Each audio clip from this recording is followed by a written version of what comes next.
Today we're going to be taking a look at 3 survivor perks that I think are long overdue a rework or at least a stats change. These 3 perks offer an interesting utility but aren't usable because they lack effectiveness in some area. First of all, we have Any Means Necessary. Any Means Necessary allows you to lift up a drop pallet once every 60 seconds and takes 4 seconds to use. This is a really interesting idea. You can reset powerful loops and trick the killer by running into areas where they believe that pallets are dropped. It isn't too overpowered because the majority of the time killers will break pallets, if not immediately after they're dropped, then some time after, returning to that area to ensure that the loop is closed. The problem is that encountering a situation where it's useful is basically completely random. 4 seconds means that it isn't usable during a chase, and you're unlikely to just stumble upon a dropped but unkicked pallet. I don't think I've ever seen someone use this in a public match at red ranks, and I've only ever used it to get the Adept UE achievement, and I don't think I actually had a situation where I was able to use it.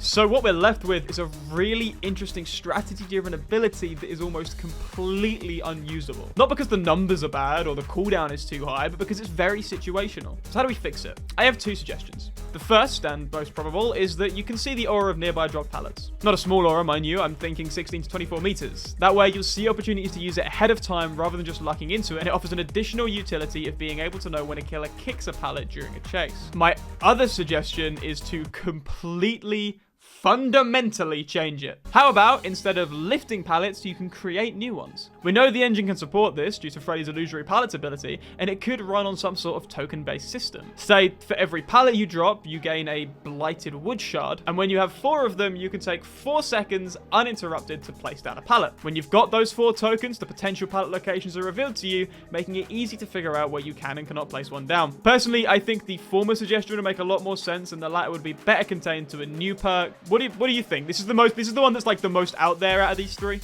Next up, we have No Mither. No Mither stops pools of blood from appearing beneath you, reduces grunts of pain by 50%, and allows you to fully recover from the dying state as many times as you want. The downside is that you start injured and broken, which means that you can't be healed and you can't heal yourself. No Mither is the king of meme perks. It's interesting, and being able to pick yourself up from the floor is a strong ability, but being injured all of the time means that you're going to find yourself in that position constantly. You're basically sacrificing a hit point for the potential to recover a hit point, which doesn't make any sense if you think about it. The other problem with it is that killers will know that you have no Mither and not allow you to recover on the floor.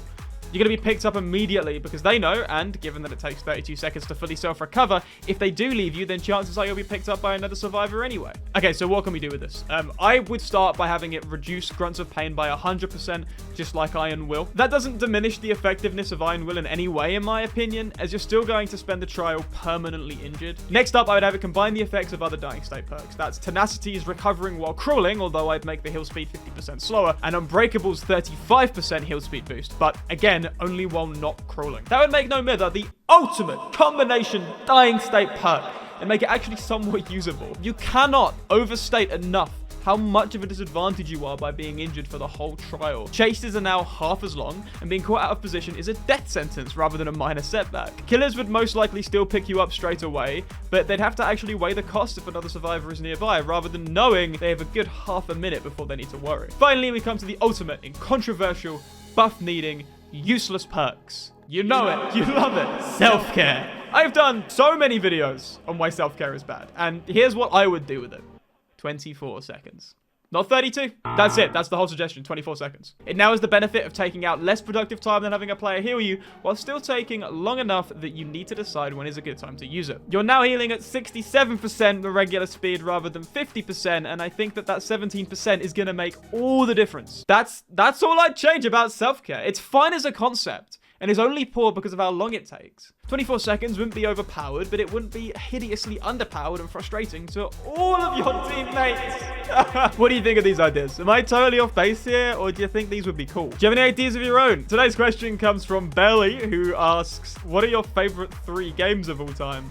And what's your favorite food? Top 3 games of all time: Half-Life 2, EVE Online, Dead by Daylight. Only played 300 hours of EVE, but that game is so freaking immersive that it feels like you're in space. I would not recommend anyone play it. It's incredibly frustrating and extremely difficult, and I've never had such a steep learning curve in a game before, but when you really get going on it, it's hugely fun. Half-Life 2 is an obvious answer. That was one of the defining games of my teen years. My most played game is Garry's Mod of almost 2,000 hours, and Garry's Mod wouldn't exist if not for Half-Life. My favorite food is generically pizza, I'm sorry that it's such a boring answer, but it's true. Thank you for watching, and I will see you in the next one. Goodbye.